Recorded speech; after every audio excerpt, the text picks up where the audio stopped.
Fala pessoal, beleza? Hoje a aulinha de estados físicos da matéria. Bom, turma, a gente fala disso desde o início da aula nossa de ciência na vida, né? Então a gente sabe muito bem quais são os estados físicos da matéria, ou pelo menos acha que sabe. Para começar, vamos definir o que é um estado da matéria, um estado físico da matéria. É um estado de agregação das partículas. Ele é caracterizado pela distância que uma partícula está da outra. Quando as partículas estão muito agregadas, muito juntinhas, a gente fala que esse é o estado sólido.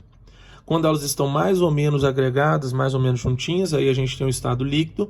Quando elas estão muito afastadas, a gente tem o estado gasoso. Por isso a gente conhece como os três estados físicos, sólido, líquido e gasoso. Porém, existem outros três, que também são muito importantes. O quarto estado seria o plasma, o quinto estado, condensado de Bose-Einstein, e o sexto estado é o condensado fermiônico. Só que esses três últimos a gente vai deixar para estudar mais para frente, tá? Na verdade, esses dois últimos que eu falei a gente nem estuda no ensino médio, tá?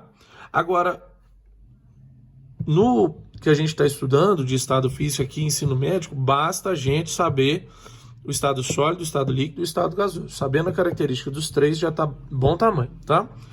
Primeira coisa, pessoal, queria que a gente lembrasse a definição de duas variáveis de estado, que é a temperatura e a pressão. Começar pela pressão, é a força aplicada sobre uma área.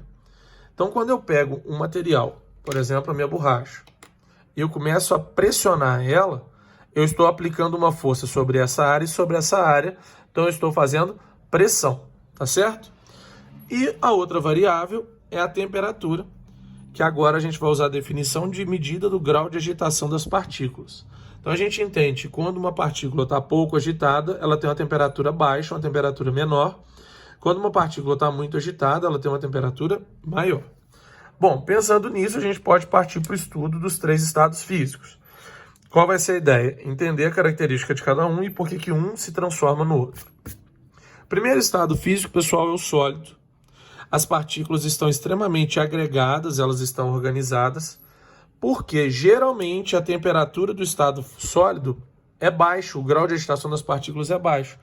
Como as partículas estão pouco agitadas, elas acabam se juntando e formando esse agregado, que a gente fala que é organizado, e logo o grau de agitação delas sendo baixo e o estado estando organizado, a gente tem um baixo grau de liberdade, ou seja, essa partícula aqui ela tem um espaço para ela se movimentar muito pequeno, tá? A gente trabalha, pessoal, com o conceito de energia cinética para os estados físicos em relação ao movimento. Quanto mais movimento, quanto mais agitação, mais energia cinética. Como no estado sólido está todo mundo pouco agitado, se eles estão pouco agitados, então eu tenho pouca energia cinética. Por isso que eu tenho um estado de forma constante e de volume constante. Agora a pergunta é, por que uma partícula acaba vindo para perto da outra quando o grau de agitação é pequeno? Porque, galera, toda matéria tem carga positiva e carga negativa. Então o que acontece? O positivo de uma partícula acaba atraindo o negativo da outra. E é essa força de atração entre eles que acaba juntando os dois estados. Então tudo é um equilíbrio entre o quanto que eu tenho de agitação e o quanto que eu tenho de atração. Desculpa. Se eu pegar o estado sólido e começar a ceder calor para ele, quanto mais energia eu der, quanto mais calor eu der, mais as moléculas se agitam.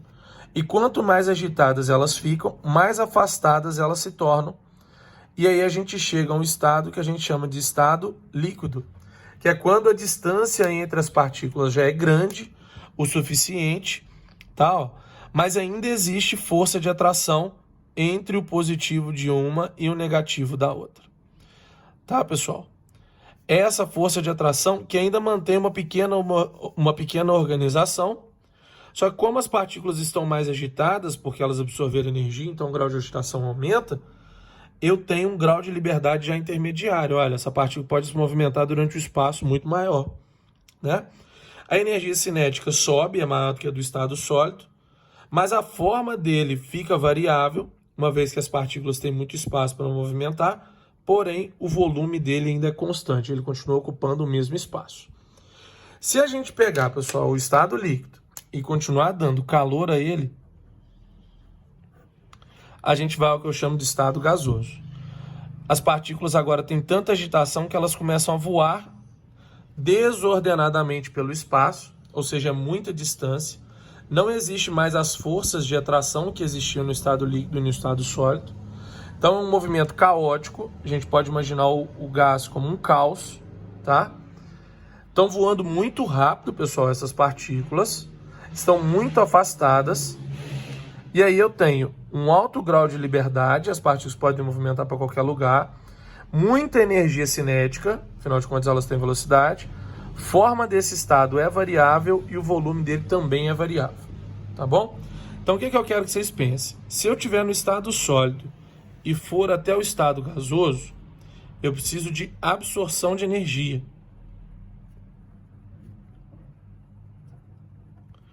Essas transformações serão chamadas de transformações endotérmicas, do sólido para o líquido e do líquido para o gasoso. Se eu estiver no estado gasoso e quiser retornar para o estado líquido, eu preciso liberar energia. Então, liberação de energia. Essas transformações serão chamadas de exotérmicas, do sólido do gasoso para o líquido, do líquido para o sólido. Tranquilo? Então, próxima aulinha, transformações de estado. Um abraço.